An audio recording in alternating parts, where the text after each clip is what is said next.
The crossover you never saw coming. Naruto characters apparently passing Dragon Ball Z characters in strength. A certain anime that a lot of people are really hyped for, coming from a very big studio, is getting more than just an extra season. Jujutsu Kaisen, My Hero Academia, Shaman King, and so much more on this episode of the only news source that provides anything and everything anime and manga related. And we don't bore you. We get into it. Let's do it.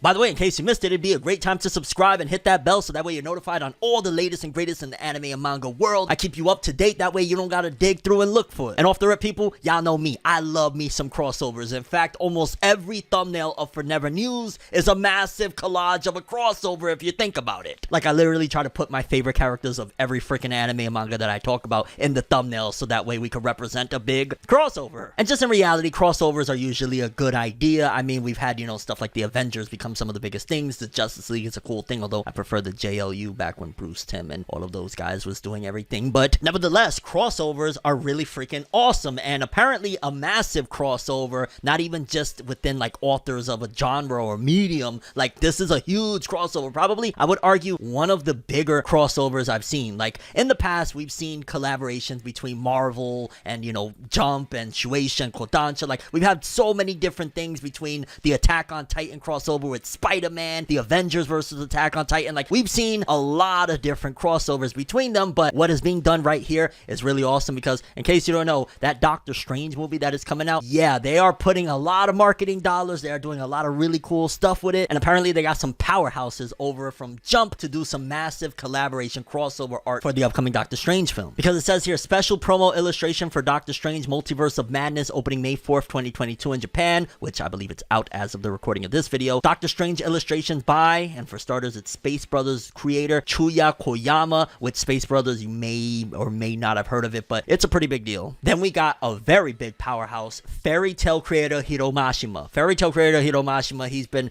for years and upon years knocking out hit after hit, from Raid Master to Fairy Tail to Eden Zero and Fairy Tail 100 Years Quest. Like, he's been doing it up. So you got the author of Space Brothers and you got the author of Fairy Tail, and then on top of that you got the author, or I'm sorry, the artist of Dr. Stone, Boichi, which is kind of crazy because he was just doing another manga and then he quickly abruptly stopped, and then like, hey, he's doing art for Doctor Strange. But yeah, he's also involved, and the art itself, it looks pretty freaking awesome. I'm not even gonna lie, between the three of them, I mean, is it even fair, just keeping it real? Like, they all look really cool. Like, shout outs to all of them, I ain't gonna lie, they have their own distinct thing, but Boichi just bodied them. Like, easily Boichi straight up annihilates them. I mean, just looking at it, like, it's Boichi, dog. His art style is freaking god tier, legendary. That's that stuff that he be doing with that One Piece Ace spinoff and whatnot. Like, that art is just absolutely incredible. But again, I don't want to cite Hiromashima's attempts or the author of Space Brothers either, because that looks cool, but it's just really dope to see anime and manga in the spotlight. Even Hiromashima posted it over on his Twitter, very proud, and he should be. Like, yet again, of course it would be Hiromashima to be involved in all this. And in case you don't know, the creator of Fairy Tail, Hiromashima, very controversial. A lot of people in the West hate him because they were not the happiest with Fairy Tail, and ultimately, despite all of that, this man is still one of the greatest hustlers in the anime and manga industry as a whole. Like, this dude is one of the most inspirational dudes out there because he's just constantly with his finger on the pulse and his foot on the necks of any mangaka, because he keeps on swinging, dog. Him being a part of this is freaking beautiful, and honestly, again, kind of makes me a little bit, I guess, curious per se, because one of the big things is that, if I'm not mistaken, these are all Kodansha titles, but again, Boichi has been synonymous with Shonen Jump, Shueisha, so that just kind of makes me question even more what the hell happened. He started a manga over there, a recipe manga, something over there, had to abruptly end it due to sad reasons,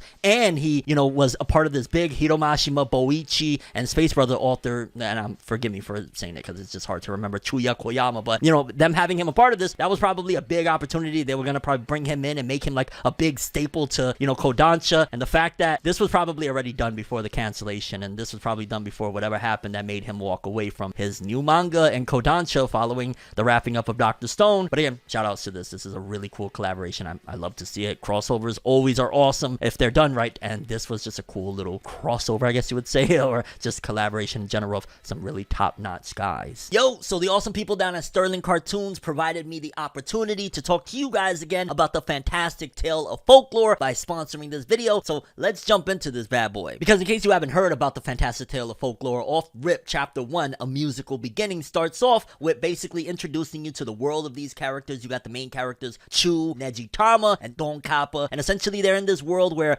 music is pretty much outlawed. Don Kappa is a lot older than the other two. He's a blacksmith, so think of like a more cutesy but still kind of interesting way of like a medieval time story. As I'm going through with my second read through of it, one of the things I'm starting to notice is that it's a little bit darker than I first realized. Like, for example, one of the people that brought music back to this world, this character Boom, pretty much when we first see him, he's damn near on death's door. He's bloody and destroyed on the floor, and I was like, yeah, that's kind of graphic considering the fact that, hey, it looks like it's, you know, kind of kiddish, but there's a lot more to it. And for the most part, the first chapter really just provides giving you everything you need to know about this world, the characterization of the characters. That way, hey, you got it in the first chapter. Everything else moving forward is giving you more story and expanding and eventually venturing off into a journey. Because in chapter 2, the escape artist really dives more into just how cruel this world is in terms of the oppression of, hey, no music, to the point of there's guards that are circling the block and pretty much visiting houses like, hey, we might have heard some music, what's going on? Because something really cool about Nejitama and Chu is the fact that they love music and they're gonna listen to music thanks to Boom, no matter what, even if it's against the law. Even though poor Don Kappa, man, why Don Kappa gotta be down bad? And one of my favorite moments of chapter 2 is when Don Kappa, arguably best character, I'm just saying, like, he's a grumpy old man and he don't want to do nothing, but he finally lets it off and he starts swinging on the guards and everybody's just going crazy and it's like, yo, time to escape. Leading us off into chapter 3, into Agworth Wood. And it's kind of crazy because chapter 3 is really dealing with the fact that, hey, because of our love of music, we are now technically fugitives and on the freaking run. Where do we go? What do we do? Honestly, just seeing the camaraderie between the three of them, the fact that, you know,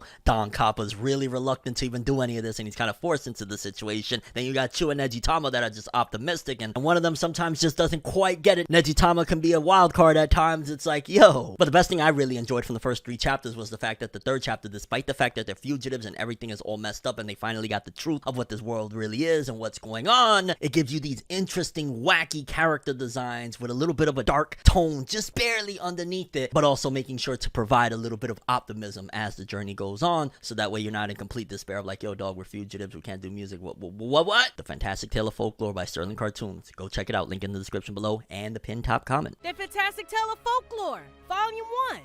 Now available at SterlingCartoons.com. And speaking of top-notch guys, what if I told you guys right now that Naruto characters have apparently passed Dragon Ball Z characters based on what has gone down in some of the side stories? Because I had no idea that apparently the Boruto manga and anime, you know, both of them or whatever, but apparently the characters are nerfed to death. Everybody knows that shit. What the fuck am I even saying? But apparently the characters in Naruto and Boruto have been way more nerfed than even I thought. I genuinely thought like, maybe they're a little bit stronger. And there was that rumor way back when, I think it was even towards the end of Naruto, that if I'm not mistaken, Kishimoto supposedly had said that Madara is like at Nappa's power level, and then that was kind of like supposedly never said or something. It was weird because I felt like it was confirmed at one given point he said that. It was like an actual article, and then that kind of got wiped away. But either way, that's to say that, you know, the Naruto characters at most, let's just say, maybe Madara could have been, and even then I wouldn't put it. As much as I love Madara, and in terms of like as a character, Madara is 10 billion times greater of a character than somebody like Nappa. Ultimately, Nappa would still absolutely crush him. But when you compare apparently what has gone down in some of the Boruto novels, I didn't realize that the Otsutsuki were this broken, and that's probably why towards the end of the manga it was a rocky thing, because probably Kishimoto wanted to make the Otsutsuki even stronger than what he did with Kaguya and everything at the end of the Naruto manga. Because geez, I'm gonna read this small excerpt from one of the Naruto Boruto novels, and you're gonna understand just how freaking strong Momoshiki is. Like, pretty much from what I gathered, again, it kind of actually puts him on the level of Nappa now that I think about it, but like canonically, if this was canon. Somewhere in an unknown world, the dying Fury sun emitted a synchrotron radiation as it agonized, making the Earth's surface coppery like a bright and colorful northern aurora. Reduced to ruins, a great metropolis full of innumerable deaths. In its center was a noble person who wore a celestial robe that had been touched by a speck of dust, was sitting on a large stump biting something. At first glance, his appearance was that of a beautiful young man, but he exuded an ugliness with his cruel, cunning, and evil expression. From his head grew 2 horns that curved inward, proving that he was not a human being, and in both eyes, he had the Byakugan. For a world with a low level of civilization, it is a tolerable crop. What he was biting was the Shinju that sprouted in that land, now turned into a pitiful stump to produce a fruit. Just to harvest it, he very simply destroyed that star and everyone who lived there. And then there's a little bit more here that somebody had sent me. Naruto was inside darkness. He didn't think they'd gotten very far from the village of Konohagakure, but rather than saying this was some place he didn't remember, it'd be more accurate to say this was a parallel universe. Again, this just sounds so crazy. This doesn't even sound like Naruto Boruto at all, but part of me, considering the fact, especially like with the Boruto anime where it's at right now, this sounds more interesting than that. It was terribly cold and distortions rippled through the sky. It plainly wasn't the airspace of its own universe. Kaguya had held the power of sending people into parallel universes too. Is this something like a Keke or a hyperspace? About half of it looked like the second-hand knowledge he had of the games his son played, but this place shouldn't be all that different from his own universe.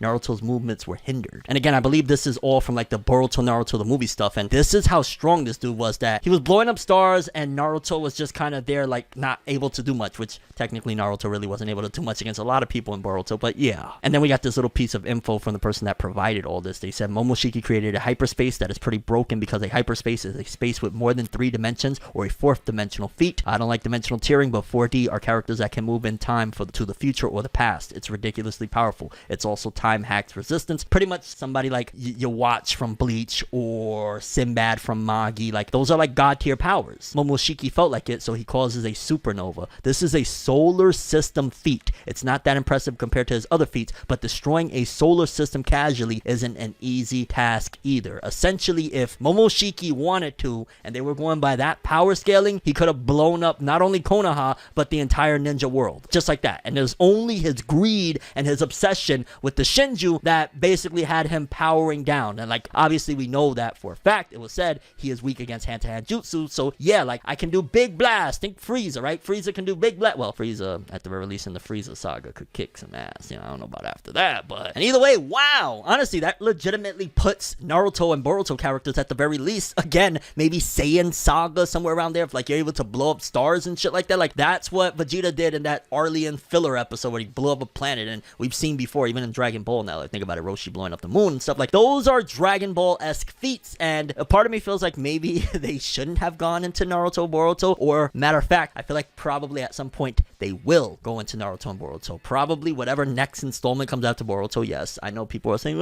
oh, there's gonna be something after Boruto. It's too much money. Naruto is still making so much money. Naruto is making more money than Boruto right now. So you think they're not gonna say, okay, we kind of, messed up maybe a little bit with this Boruto idea. We're gonna do more. And I know you're probably thinking, yo, Fornev, that's just what you want. Well, yes, one, I do want more Naruto at some given point where he's the focal center point. I love the character. I've grown with the character, yada yada. But also, I look at it from a business standpoint, like Shueisha is, like Shonen Jump is. They're a business. They're gonna do more. And I know we trailed off from this topic, so I'm gonna leave this one alone now and tell you that Naruto characters in the novels are just as strong as like early Z characters. Crazy. Maybe that rumor wasn't off about Nappa and Madara being in the ballpark together. I don't know, it just didn't feel like that. And I love Madara, and Madara fought a war with no eyes against all the tail beasts in the Shinobi War Alliance, but, well, maybe that does put him on. I don't know. Let's move on. Vinland Saga fans, get ready, people. Get hype. You're not even gonna believe this right now. Like, you was already like, yo, dog, we're getting a second season. I'm hype. Okay, let's go. And then when I tell you this right now, you're gonna be like, there is a god, because it's been a little bit tricky with this series, right? Like, we know that at the end of the day, Studio Wit, the original studio that had them, they started going through some financial issues. I mean, it seems like they're still battling them now, but they're trying to fight through it because they're doing collaborative works like the series Spy Family and stuff like that. But in essence, after doing what felt like a masterpiece in a modern day class, which was Vinland Saga Season 1, yeah, apparently they passed off the rights to do Vinland Saga Season 2 over to Studio Mappa due to what seems like they're having, again, some financial issues. I believe we reported a few months back that they're about like $5 million in the hole. However, fear not, people, because despite the fact that, yes, it is switching studios, we're not, hopefully anyway, gonna be looking at a Seven Deadly Sins Studio Dean situation where it was like, hey, we went from this is freaking great to why does it exist? Because not only is apparently the entire staff, as we reported before, from Studio Wit going over to Studio Mappa to work on Vinland Saga, pretty much from the director, everybody involved, they're just gonna have a different,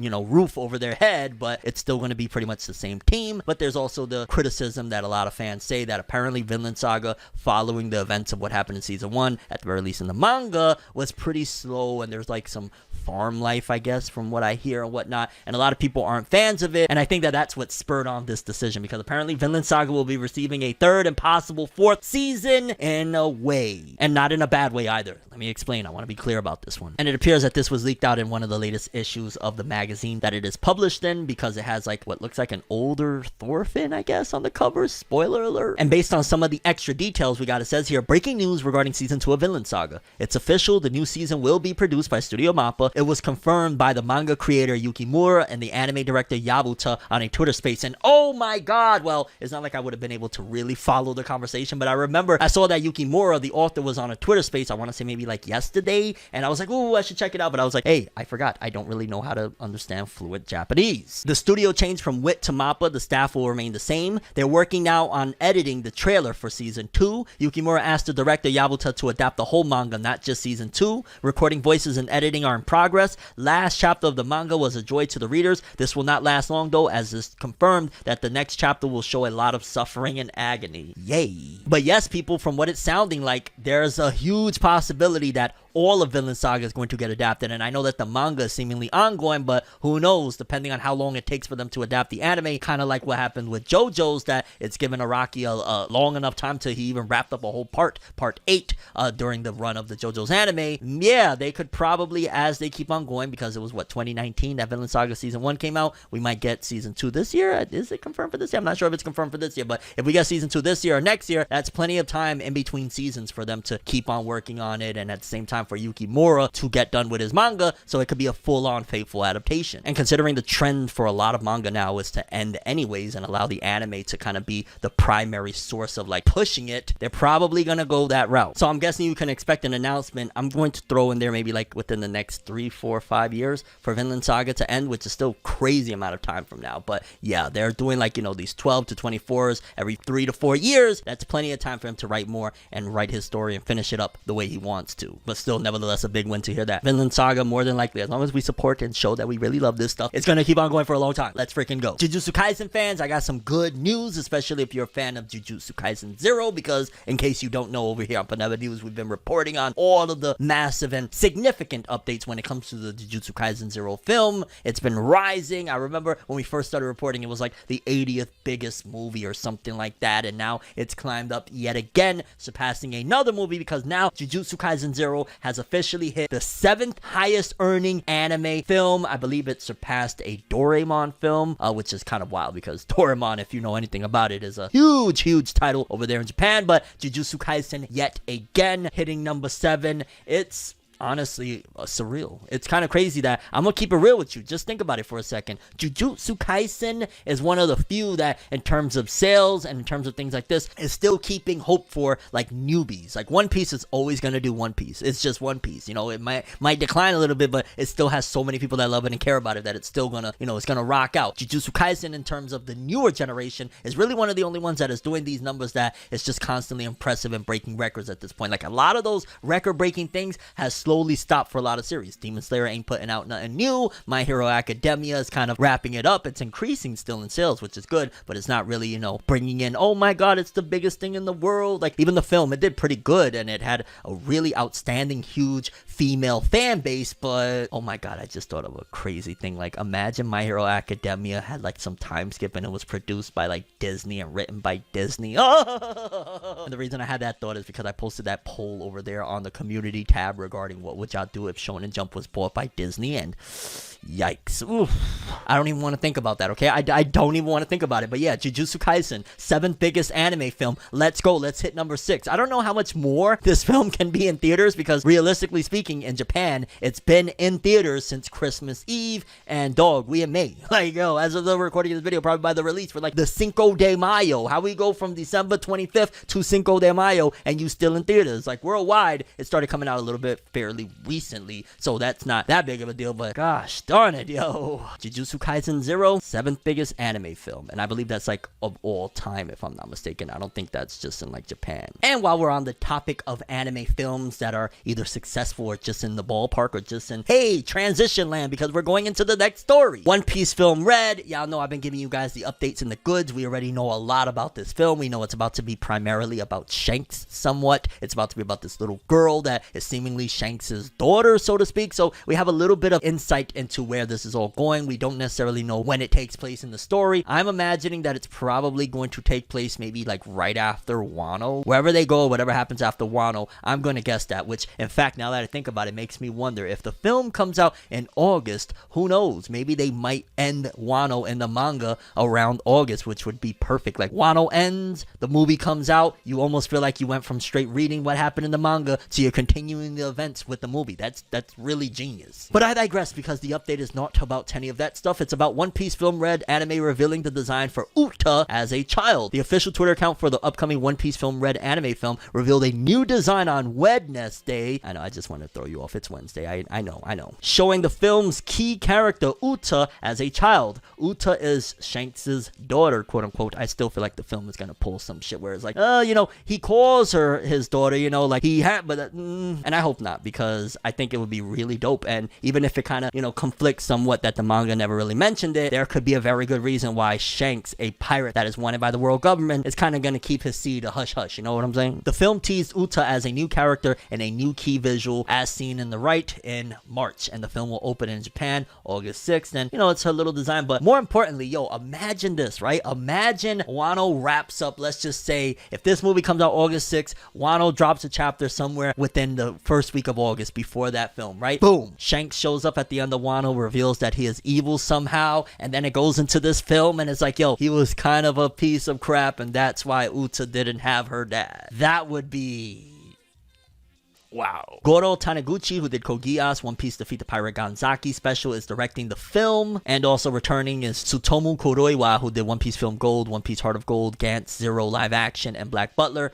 The writing of it, he's writing the screenplay. Oda also designed the battleware characters for the film, which have a theme of rock X pirates and feature leather and studs for a Middle Ages armor vibe. And I really, really hope with that whole rock pirate thing, like, can we bring Captain Rocks? Like, is that, you got to think about it, right? These films take a while to come to fruition. They got to plan it. They got to really get something that is like, this is going to sell. People are going to care about it. It aligns with the manga when, and the anime, where it's at and whatnot. And I think, to be honest with you, whenever it was, which I think it was like 2019, 2020, that Oda revealed all of that about Captain Rocks and how Big Mom and Kaido and all of them were on his crew back in the days. I think that's probably when he came up with the concept for this film. And he was like, well, this film ain't going to come out for 100 million years. Let me foreshadow it now, so that way the fans later on down the road can say, Oda, you're such a freaking genius, Goda, we love you. Which is pretty much how that process works when we do say that. It's like, it starts off with, hey, I got an idea to foreshadow something. And then Oda lets it simmer and cook and build for 200, 300, 400 years. But yes, people, One Piece Film Red reveals Uta as a child. Again, it comes out August 6th. And Rock Pirates features leather and studs for a Middle Ages armor vibe. I really hope we get to see Captain Rocks. I really hope that this film is all about Captain Rocks. In fact, I hope that that whole leak that came out years ago that it was going to be called One Piece Rocks and all that, I hope that was actually legit. And once that leaked out, they were like, oh, it's way too early for this to leak. Like, we're gonna have to change this. Like, there's no way it could go out like that. Or they were testing the waters to see if people really loved it and it didn't do what they wanted. They were like, yeah, we'll just call it something else for Film Red. Why not? Meanwhile, in My Hero Academia related news, something that I thought wasn't really the biggest of newses, but I guess because Horikoshi went into full-on detail with this character,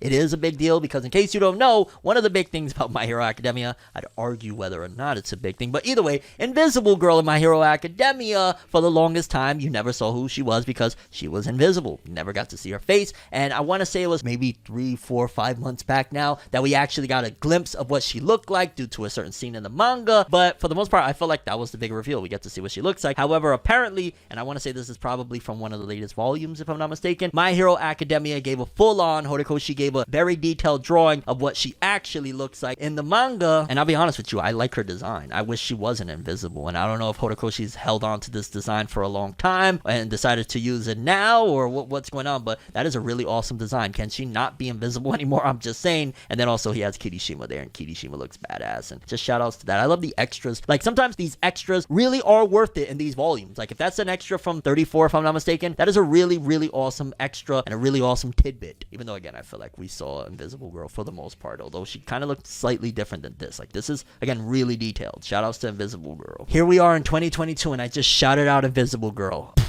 I don't know, I guess maybe because My Hero is ending, I'm just saying some wild stuff. Okay, next up, people, this segment, it might get a little heated. I might get a little bit upset because the nature of it is a little bit delicate, but also it's just kind of like, yo, people like this and things like this that happen is what really sours and downs the anime and manga community. Stuff like this, when people come in, creeps like this come in and do these things, it makes it bad for the rest of us, because then we got people that is like, yo, they're not going to really want to participate. They're not going to want to be involved in stuff. They're going to look at it like, ooh, even people that aren't in, especially for that matter, into anime and manga, they're going to look like, oh, yeah, that's the stereotype. They're living up to it, because apparently, according to this, it says, a man was arrested after taking photographs of cosplayers at low angles, and based off this image, you could kind of see for the most part what this creep was doing, and I keep it a buck with you. First of all, I'm glad that they caught him. Second of all, that's why I report on things like this, to put out a message that if you do something like that and you get caught doing some wild stuff like that, you're gonna be on FORNEVERNEWS, and I'm gonna put you on blast because you're ruining the community, you're doing horrible things, and you're a creep, you're a nasty, like straight up and down. Looking at that, I'm like, yo, what's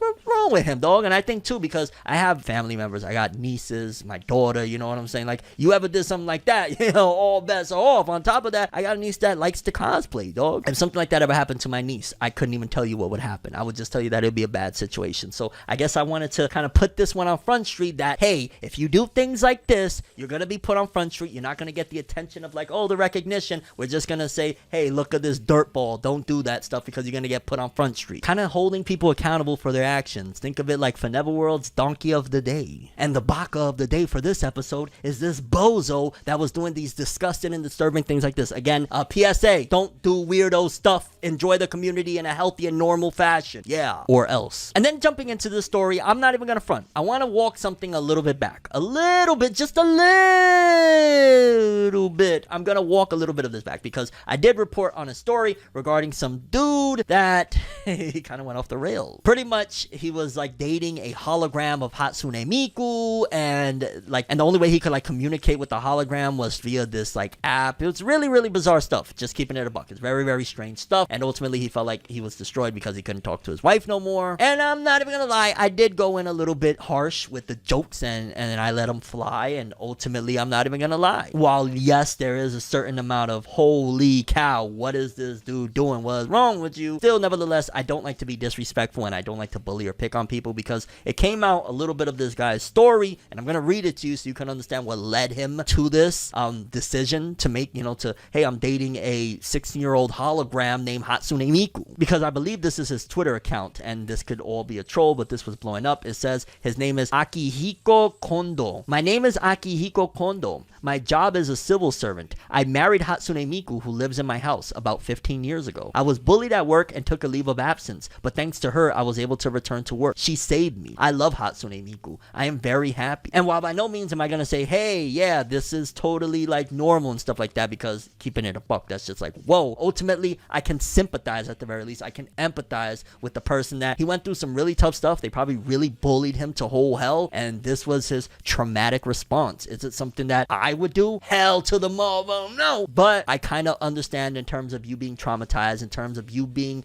suffering probably PTSD due to these people bullying you severely, that you might go off the rails a little bit. But I just gave it a buck with you, like, it couldn't be me, lads. I don't care if we in a Chobits verse. If you ever seen the anime Chobits, it still couldn't be me, lads. So I want to apologize in terms of the harshness of some of my jokes, because yeah, this dude is clearly struggling with himself. I think it's a little wild that got bullied at work and went and married a hologram for 15 years. That's like, whoa. But again, I can empathize. I feel bad. And I guess that's also like the whole gray area of stuff, right? Because if I was a comedian, I could crack jokes all day, and it's like, yo, no, he's a comedian, and that's fine and all. Just keeping it a buck. Comedy is just another form of art. If you can, express yourself in that manner, why can't I express myself in terms of, hey, this is a little out there? But no, seriously, I know I went back and forth with this one. I feel bad for dude. And right here, people, we got a solid, and the pun was very intended, update on Dr. Stone, because apparently Dr. Stone has reached 13 million copies in circulation, but ultimately it's, over now, so probably 13 million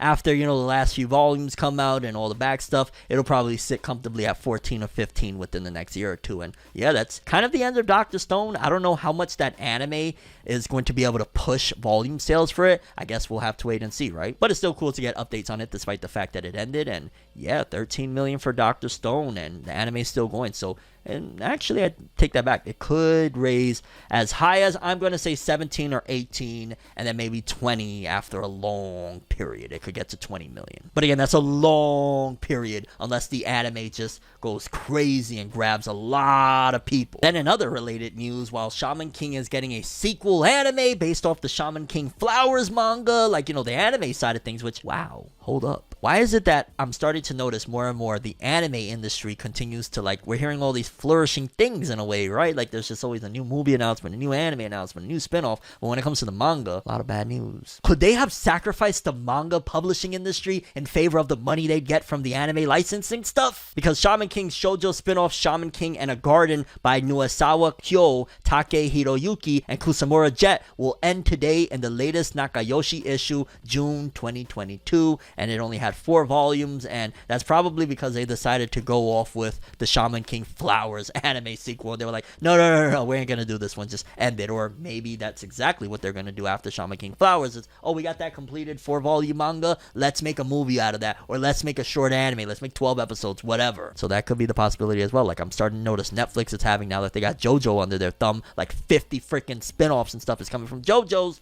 It could very well be the same thing because I believe they also have Shaman King. But I'm sure they're not hurting too bad when it comes to the publishing company Shueisha, because one of their biggest newbies that's came out already, what, about a year and some change, Dandadan, it has reached 1.4 million copies in circulation. In case you don't know about Dandadan, I read, like, I don't even know how many of the first whatever chapters, like a lot of the first chapters, and it was freaking amazing. It was fire. I loved it. It's from somebody that worked with the author of Chainsaw Man, Tatsuki Fujimoto, and it's just, it's edgy, it's crazy, it's zany, it's wacky, it's a little bit different, and 1.4 million copies, I like to see it. It is definitely booming. And while we're talking about booming, I know I'm just great with the transitions. First day of Shoseki for May volumes is here, meaning just the volumes and what they place. We don't have the full sales figures yet. Not many releases, but still expected positions that medal with other series backlogs in the top. Let's see how they progress. And My Hero is looking like it's in the charge in terms of the new Jump releases with the latest volume of Star and Stripe. If you don't own a single volume of My Hero, you gotta own that one, baby. Look at her. But it looks like My Hero, at the very least, based off day 1 sales, is at number 1. Marshall, based off day 1 sales, is at number 10, and Undead Unluck at 22. And if I'm keeping it a buck, fanboy aside, because realistically, I would choose the Star and Stripe cover every time. I love Star and Stripe, but Undead Unluck probably has my favorite of the 3 covers, but all of them are really amazing covers, and it's kind of a shame that, I don't know, Undead Unluck, I'm starting to wonder, is it going to be a big one, or, you know, Jump, why are you sleeping on it? I mean, you know, 22, depending on what the sales are, it's not the greatest thing in the world, but it's still been somewhat consistent. Marshall, we know y'all sending that to the moon, and My Hero, damn, I just remember, like, Star and Stripe. I love Star and Stripe so much. But yeah, people, these are the first day of Shoseki rankings, and My Hero is leading the charge, and the other 2 are kind of like in, like, My Hero is probably the biggest surprise, and I think of it of, hey, it's number 1. Usually it releases with other stuff, and it'll be 2, 3, but it's straight up number 1, and then again, you got some of the noobs. We'll see. We'll check back with this when we get the full-on numbers. And something that I did want to update you guys on, in case you haven't been following, that does Josuke from JoJo's Bizarre Adventure, as well as Naofumi from Rising of the Shield Hero. Billy Kometz recently was diagnosed with stage 4 lung cancer, and he pretty much gave up all his roles and moved back home, and he had to be recasted. And one of the big things as well, okay, Naofumi in Rising of the Shield Hero, especially with season 2 moving forward, who's going to voice him? Because right now, if I'm not mistaken, I believe either they're gearing up to start releasing the dub, or the dub is already airing, and the recasting for him happened already, and they got Stephen Fu as Naofumi. Just shout outs to Billy Kometz, man. We always gonna think about you, Billy Kometz, and we're always gonna be wishing you well, and we're always gonna keep hoping the best for you, man. We love you, and I genuinely say that. We got mad love for you, yo. Naofumi's vowed to fight against the calamities waves terrorizing other nations, and the English dub of the Rising of the Shield Hero season 2 premieres May 4th. So while you're watching this video, the dub is out if you want to check out the first episode. Leaving us with the final story of the evening, the Oricon Top 10 Weekly Chart by Series. So these are the top 10 series of this week that sold. You know, it could be a cumulative, it could be volume volumes 1 through whatever they released that add to this. And at number 10 is Komi Can't Communicate, 42,000. Isn't that about to end soon? Then we got My Dress Up Darling, 44,000. Takopi's Original Sin, that one's been making waves lately. I've been talking about that one a lot lately. Detective Conan, 70,000. I believe that's what, volume 101 or 100. Aoashi with 73,000. Then top 5, One Piece at 5 with 91. Golden Kamuy, whoa, Golden Kamuy, wait, is this, maybe that's week 1 of Golden Kamuy or something, $120. Jujutsu Kaisen, 175. Tokyo Revengers, 189. And then number 1, that anime clearly showing that it's making major moves for it, Spy Family with 550,000 copies for the week, and that is probably a good chunk of it at the very least due to a new volume being released and the anime being a smash hit off the gate because it's based on something that will make Vin Diesel start driving his car really fast. Family! But that's all I have for this one. I'm curious what you guys think. Most important story, favorite story, what do you love about ForneverNews? Tell me something. That's all I have for this one. I'm ForneverWorld, and as always, people, have an awesome day. And remember the golden rule: anime and manga for life. Bye. Have an awesome day. Peace, and you guys just watched another episode of ForneverNews. Have an awesome day. Subscribe and hit that bell to get all notifications. I'm just saying, lad.